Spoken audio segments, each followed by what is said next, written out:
안녕하세요. 제리 리버스톤의 루비입니다. 오늘은 은하수 미디어의 초등학생을 위한 추리 명작 1 셜록 홈즈 거위와 푸른 보석을 읽어볼 거예요. 제가 중요한 부분에 이렇게 인덱스로 표시를 해놨으니 그 부분만 읽어볼게요. 먼저 설명을 해드릴게요. 주인공은 셜록 홈즈입니다. 세계 최고의 명탐정 셜록 홈즈는 왓슨이 셜록 홈즈의 모험을 책에 옮겨 쓴 이야기입니다. 홈스의 친구 존 왓슨은 의사로 일하면서 홈스를 도와 사건을 수사하는 중요한 인물입니다. 사람들에게 홈스가 해결한 사건을 알리기 위해 책을 쓰고 있어요. 셜록 홈즈는 직업이 사립탐정이에요. 세상에 하나밖에 없는 직업이지요. 주소는 영국 런던의 베이커 거리 21번지입니다. 성격은 늘 냉정하고 생각한 것은 바로 행동에 옮겨서 냉혹하다는 말을 들을 때가 있어요. 키는 약 183cm이고 특기는 펜싱 권투예요. 형제는 홈즈보다 추리력이 뛰어난 마이크로프트 홈즈입니다. 마이크로프트 홈즈는 영국 의사관 높은 정부 자리에 앉아 있어요. 취미는 바이올린 연주, 화학 실험입니다. 첫 번째 사건은 너도밤나무 저택의 비밀입니다. 너도밤나무 저택에서 가정교사로 일하게 된 바이올렛 헌터에게 들어온 사건이지요. 두 번째 사건은 거위와 푸른 보석입니다. 어느 날 피터슨이라는 사람이 홈즈에게 잡은 거위의 배에서 보석이 나왔다고 말했습니다. 과연 이 보석의 주인은 누구일까요? 너도밤나무 저택의 비밀. 따분한 사건. 도대체 요즘은 재미있는 사건이 없어. 셜록 홈즈가 베이커 거리 21번지에서 하숙집에서 이렇게 말한 것은 어느 봄날 아침이었습니다. 세상을 시끌벅적하게 하거나 많은 사람들에게 피해를 보는 사건은 그 재밌다는 게 아니야. 단지 내 추리 실력을 펼칠 수 있는 사건을 맡고 싶다는 거네. 그러고 보니 자네가 해결한 사건은 사건 자체보다 해결하는 과정이 색달라서 흥미로웠어. 내가 그렇게 말하자 홈즈는 고개를 저었습니다. 하지만 그런 사건도 부쩍 줄었어. 이제는 누구도 생각하지 못한 방법으로 범죄를 저지르는 사람은 사라진 것 같네. 그래? 그렇다니까. 요즘엔 내게 들어오는 상담도 잃어버린 연필을 찾아달라거나 학교를 졸업한 뒤에 어떻게 하면 좋을지 같은 사소한 내용뿐이야. 오늘 아침에 도착한 편지가 딱 그런 예지. 홈즈는 내게 다음과 같은 편지를 던져주었습니다. 셜록 홈즈 씨께. 안녕하세요. 저는 지금 가정교사 일을 맡아도 좋을지 고민입니다. 홈즈 씨의 의견을 꼭 듣고 싶어요. 내일 아침 10시 30분에 찾아뵐 테니 잘 부탁드립니다. 바이올렛 헌터 올림. 여성이군. 아는 사람인가? 아니, 전혀 모르는 사람이야. 홈즈의 대답과 동시에 현관 초인종 문이 울렸습니다.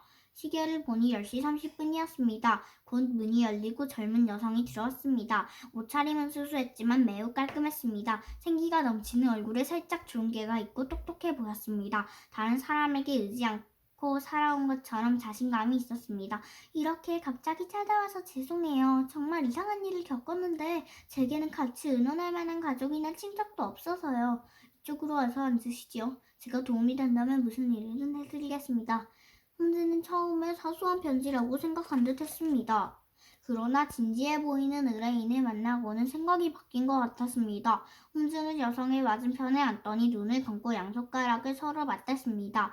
홈즈가 이야기를 주의 깊게 들을 때 하는 자세였습니다. 저는 지난 5년 동안 어느 집에 들어가 살면서 가정교사로 일했어요.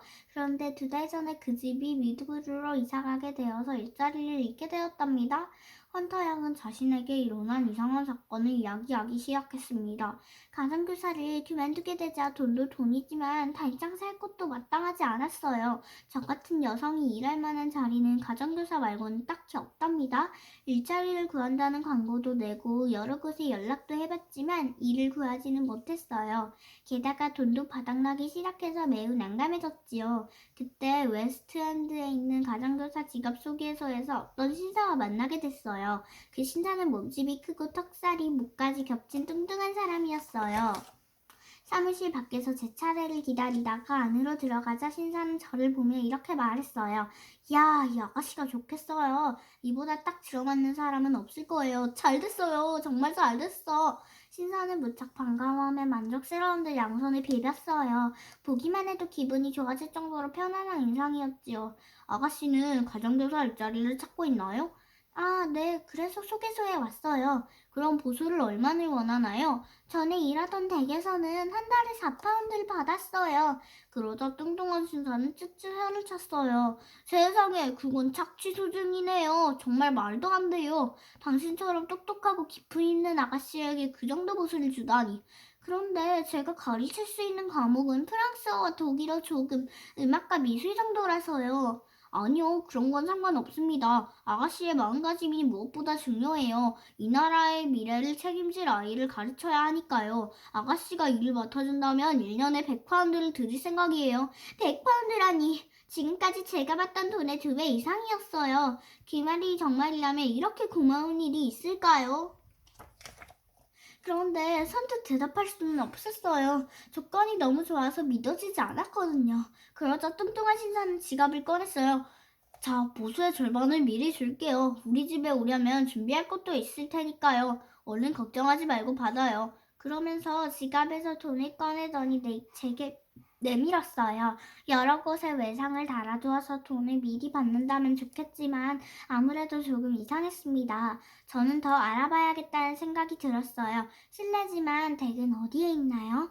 햄프셔에 있어요. 원체스터에서 8km쯤 떨어진 너드밤나무 저택이라는 곳이지요. 오래되었지만 멋진 건물이랍니다. 저는 어떤 일을 하면 될까요? 6살 는 아들의 교육을 맡아주셨으면 합니다.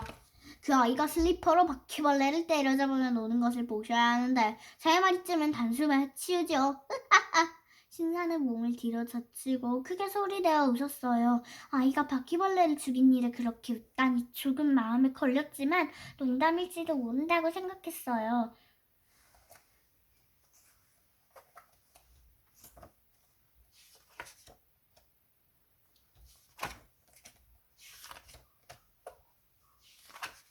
아침 식사를 마치자 루켓을 부인이 남편에게 뭐라고 속삭였어요.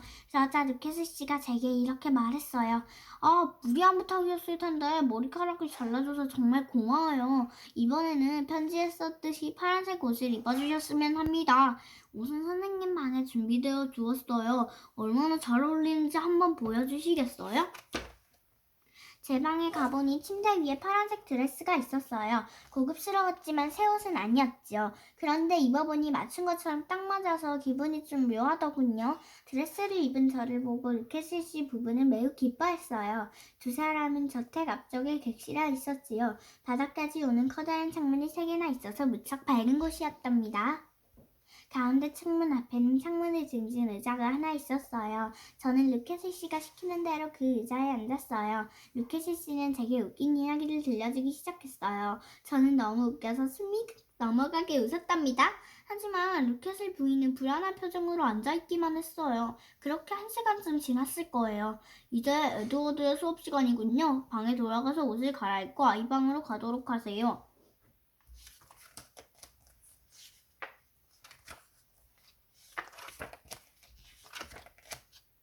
떠나기 전에 머리를 짧게 잘랐는데 자른 머리카락을 그냥 버리기는 아까웠어요. 그래서 하나로 묶어서 가방에 넣어 저택에 가져왔지요. 하루는 방에 있던 서랍장에 물건을 넣어 정리하는데 서랍의 맨 아래 칸이 잠겨있더군요. 정리할 물건이 많이 남아 서랍이 더 필요했어요. 그래서 제가 가진 열쇠들을 이리저리 구멍에 넣어보니 우연히도 맞는 게 있어서 서랍을 넣을 수 있었어요.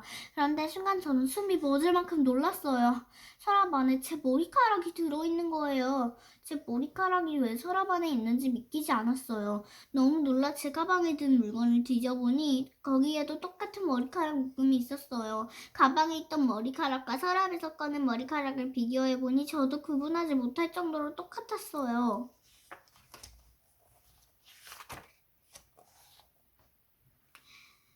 그때 루케스 씨가 제게 다가오더니 평소처럼 환하게 웃으며 말을 걸었어요. 선생님, 아까는 실례했습니다. 잠깐 생각할 것이 있어서요. 이쪽은 빈반이라 볼 게 없답니다. 루케스 씨는 저를 의심하는 듯했어요. 그럴수록 저는 점점 더 잠긴 방이 신경 쓰였어요. 그러다가 톨러 부부도 그곳에 드나드는 듯해서 더 호기심이 생겼답니다. 그러던 어제 드디어 기회가 왔습니다. 톨러 씨는 어제 평소보다 술을 더 많이 마셨는지 완전히 술에 취해 있었어요. 그래서인지 문에 열쇠가 그대로 꽂혀 있었습니다. 저는 조용히 열쇠를 돌려 문을 열었습니다. 안으로 들어가자 복도가 나왔어요. 복도 끝에 직각으로 꺾어지는 목퉁이를 돌자 문 3개가 나란히 있었지요. 첫 번째와 세 번째 문은 열려 있는데 가운데 문은 잠겨 있었답니다. 문이 열린 방 안에 들여다보니 텅 비어 있었어요. 먼지가 쌓인 유리창 사이로 햇살이 약하게 들어왔지요. 덧문이 내려진 창문은 문이 잠긴 가운데 방의 것이 분명했어요. 방문에는 빗장이 걸렸고 큰 자물쇠가 달려 있었지요. 자물쇠와 빗장도 밧줄로 묶어 안에서는 절대로 문을 열 수 없었어요. 방 안에는 무엇인가 감추고 싶은 것이 있는 게 아닐까요? 자세히 보니 방문 아래에서 희미하게 빛이 새어나오고 있었어요. 그때 방 안에서 발소리가 들리고 그림자가 어른거리는 것이 보였어요. 저는 갑자기 두려움에 휩싸였어요. 조금이라도 빨리 이곳에서 벗어나려고 밖으로 달려나갔지요. 그런데 복도를 지나 문에서 나오는 순간 누군가와 마주쳤어요. 선생님, 무슨 일이죠? 여기서 무엇을 하고 있었나요? 바로 루케스 씨였어요. 평소보다 더 환하게 웃고 있었지만 그래서 더 무서웠어요. 여기 문이 열려있길래 하지만 아니 너무 조용해서 겁이나 뛰쳐나왔어요. 제가 말하자 루케스 씨는 눈에 부릅뜨고 저를 바라보았어요. 정말 그뿐인가요? 물론이에요. 그렇다면 다행이지만 여기에 자물쇠를 채운 것은 안에 아무나 들어가지 못하게 하려는 겁니다. 알겠어요? 네, 그걸 미리 알았더라면 절대 안에 들어가지 않았을 거예요. 알았으면 됐어요. 하지만 두 번 다시 여기에 들어오려 했다간... 루케스 씨는 갑자기 무서운 얼굴로 저를 노려보더니 이렇게 말했습니다. 저 개집에 집어넣을 겁니다. 너무나 무서워서 그 뒤에 일은 하나도 기억나지 않아요.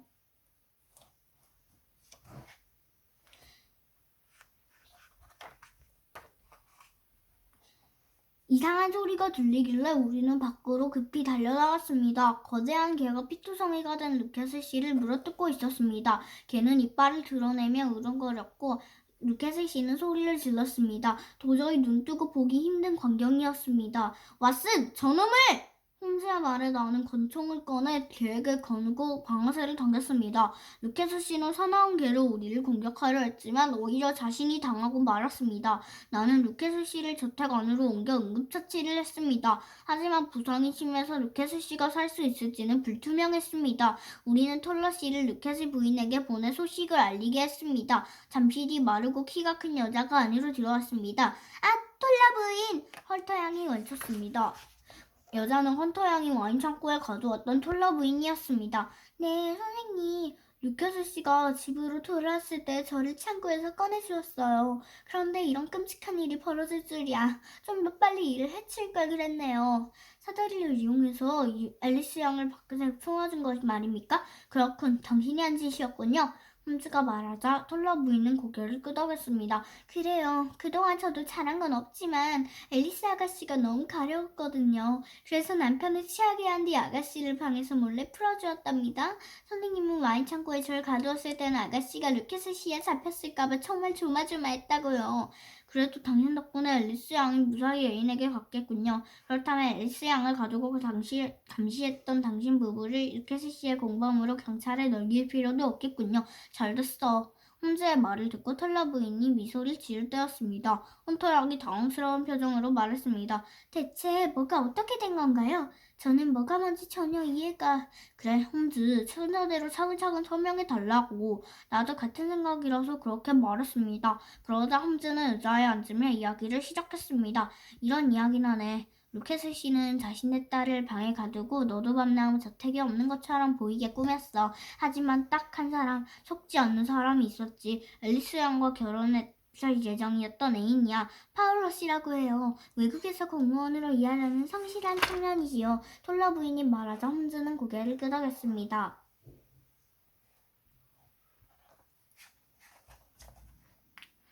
정말 무섭지 않나요? 재산 때문에 딸을 방에 가두다니 정말 루케스 씨는 나쁜 것 같네요. 그러면 오늘 다음 시간에 더 재밌는 이야기로 돌아올게요. 안녕.